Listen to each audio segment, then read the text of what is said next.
பத்ரகாளி பத்ரகாளி அங்காரகாளி உக்ரகாளி வக்ரகாளி சாமுண்டி காளி வீரகாளி சூரகாளி உஜ்ஜயினி காளி மாயகாளி மாகாளி மல்லிகாபுர காளி.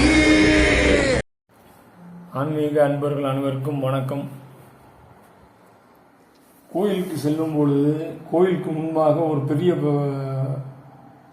பட்டியக்கல், அகலமான ஒரு பட்டியக்கல் ஒன்று இருக்கும். அதை தாண்டி தான் செல்ல வேண்டும், மிதித்து செல்லக்கூடாது. அப்படி மிதித்து செல்வதால் என்ன என்றால், தாண்டாமல் மிதித்து சென்றால் மனதில் உள்ள பிரச்சனைகளை கூடவே கோயிலுக்குள் அழைத்து செல்வதாக அர்த்தம். நாம் கோயிலுக்கு சென்று எந்த விதமான புண்ணியமும் கிடையாது. வணக்கம்.